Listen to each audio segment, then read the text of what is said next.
Ah oui, ça c'est sûr qu'il n'y a pas à dire. Alors là-dessus, on sera tous d'accord, Rosario Dawson, c'est quand même une sacrée nana.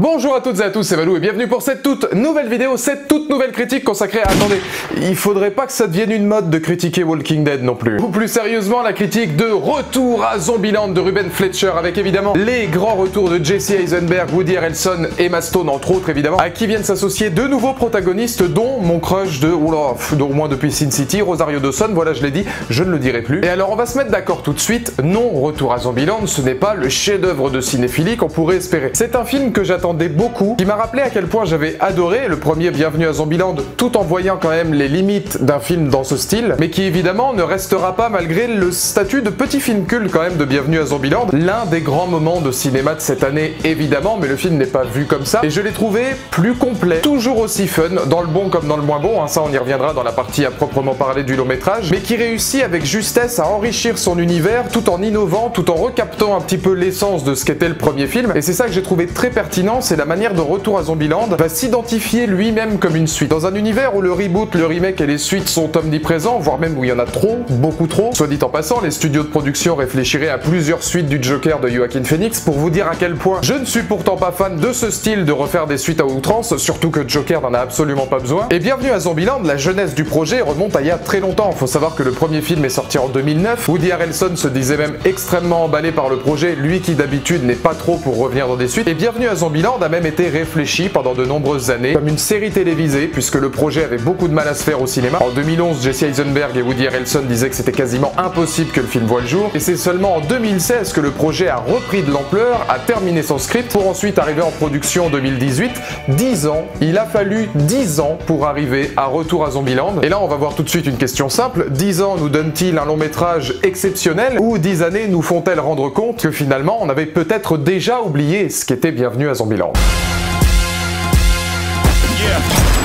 Avant de parler du long métrage à part entière, je voudrais revenir sur l'univers même que constitue Bienvenue à Zombieland. Basé sur une notion gore, basé sur de l'humour, basé sur du fun, parfois un petit peu balourd, on va y revenir, qui a vraiment son style graphique et qui a même par la réalisation de Ruben Fleischer, un style très visuel, un style très graphique à part entière qu'on va retrouver dans ce film-là. Tant il rend hommage au premier et qui va reprendre absolument toutes ses lignes de conduite. À commencer par la voix off de Jesse Eisenberg où il y aura une mise en abîme, et c'est ça que j'ai trouvé assez intelligent, une mise en abîme du cinéma d'horreur tout de suite. Jesse Eisenberg te propose Retour à Zombieland comme un film de zombies parmi la multitude de zombies qu'on peut avoir et va directement briser le quatrième mur avec son spectateur. C'est assez intelligent parce que la mise en scène du coup te met tout de suite dans une ambiance fun et de l'intelligence avec laquelle ce sera mis en scène, le spectateur directement va prendre conscience qu'on va retrouver tous les codes qui faisaient de Bienvenue à Zombieland ce petit statut de film culte qu'on lui donnait. Ça part par une musique d'intro très punchy avec une musique de Metallica exactement comme dans le premier volet.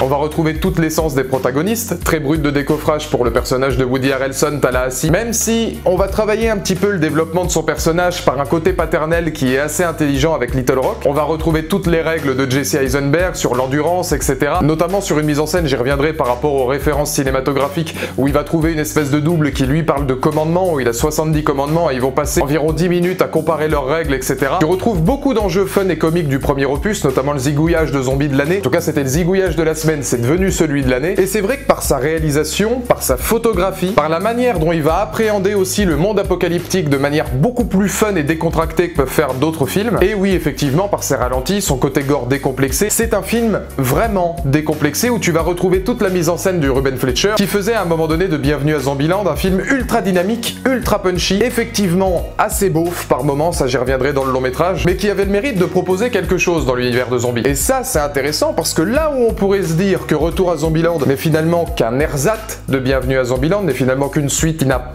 aucun autre intérêt que de revoir ce qu'on avait déjà vu, il sera, je trouve, en tout cas c'est mon point de vue, beaucoup plus complet sur ce qu'il essaie de nous apporter en supplément sur cet univers apocalyptique. Ça va passer forcément par une évolution, en même temps que les personnages, on a passé 10 piges à attendre Zombieland, eux ont vécu pratiquement 10 ans dans Zombieland, ils ont grandi, ils se posent de nouveaux questionnements, donc en termes de développement de personnages, on en apprendra un petit peu plus sur le duo Jesse Eisenberg et Emma Stone. On aura cette relation paternelle de Woody Harrelson qui est très brute de décoffrage avec beaucoup d'humour qui est intéressant, ne serait-ce que par exemple les notions de style de zombies différentes. Un petit peu de la même manière qu'un jeu vidéo, c'était le cas dans Dying Light ou dans Left 4 Dead par exemple, on aura plusieurs castes de zombies différentes qui vous nous êtes présentés. Ça peut aller du zombie qui est qualifié de Homer, c'est-à-dire le zombie un petit peu guignol, au zombie qui a évolué un petit peu plus intellectuellement, le Hawking, référence à Stephen Hawking, et le T-800 qui est le principal attrait du film, c'est-à-dire celui où même une balle dans la tête ça ne suffit plus pour l'éliminer, évidemment référence à Terminator. Et le nombre de références qu'il va pouvoir y avoir sur l'industrie non seulement musicale mais aussi cinématographique,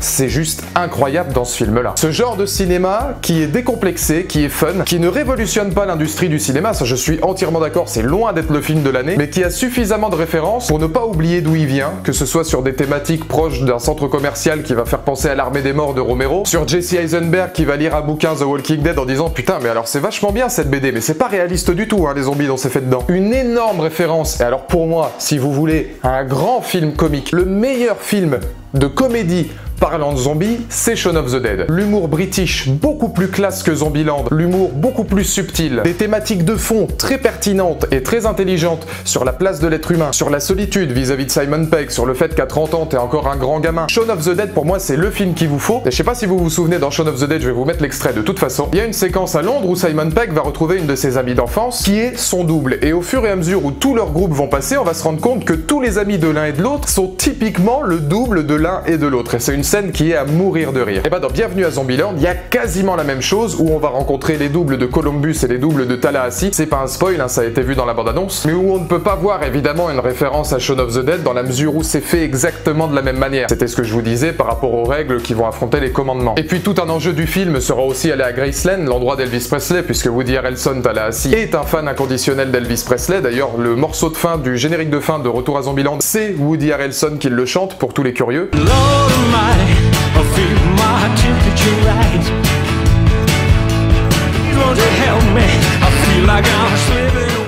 Et c'est ça, à mes yeux, qui fait de Retour à Zombieland un film plus complet parce qu'ils ne se sont pas uniquement arrêtés à ce qu'on savait déjà, ils ont essayé d'innover un peu, de montrer de nouveaux environnements. Et là, il y a une véritable réflexion sur la place du long métrage dans son entité moderne, si vous voulez. À un moment donné, je pense que Ruben Fleischer, contrairement à une multitude de suites, à une multitude de sagas qui continuent, on l'a vu avec Terminator la semaine dernière, à se prendre véritablement au sérieux, à rebooter leur franchise, et qui continuent à nous gaver de plusieurs opus alors qu'ils auraient dû s'arrêter il y a bien longtemps, je trouve que Retour à Zombieland ne fait pas cette erreur-là. Et il sait surtout d'où il vient. C'est un film qui, à mon avis, n'a aucune prétention autre que d'être la suite du premier opus et qui fera suffisamment de références, non pas pour produire, je pense, un fanservice incroyable et pour montrer aux gens, tiens, regardez, on a mis ça, ça, ça, parce qu'on sait que vous aimez ça, ça, ça. Le but, à mon avis, de Retour à Zombieland n'est absolument pas de nous gaver, mais de simplement montrer d'où il vient. Et c'est ça que j'ai apprécié, c'est que tu vas retrouver cette patte graphique, cette réalisation, cette colorimétrie, ça va jouer beaucoup sur la couleur, ça a toujours été un film très coloré, même le premier Zombieland était pareil. Et en reprenant la force de son premier opus,